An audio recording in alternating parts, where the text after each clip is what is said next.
our bodies somehow harness energy to live. It's electricity that runs our brain, that activates the body within us, right? That activates this vessel, like plugging us in.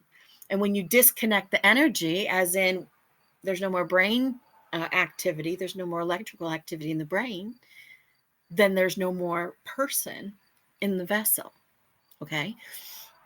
So if we imagine that that energy is actually the energy of God, if we imagine that that energy is actually the energy of God that is animating our brains and running through our veins, right?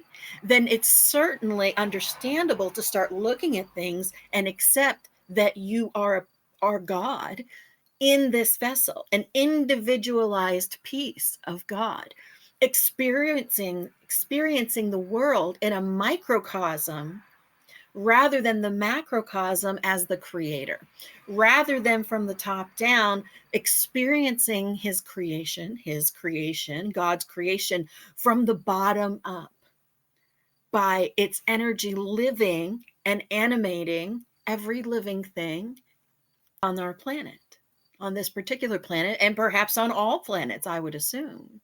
It is energy that is God. And if you accept that energy is God, we carry energy in our body. Therefore, we are a vessel for God. And perhaps you want to believe that we are two different entities within the vessel.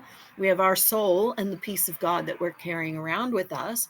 But I would push back on that by saying that it is our journey here to embrace that, to integrate that, to integrate the human experience with that divine piece of God, the light, Gaia, it doesn't matter what you call it Fred, it doesn't matter what you call it as long as you're seeking it, integrating our human experience with that divine as much as possible and seeing the entire world through the divine perspective.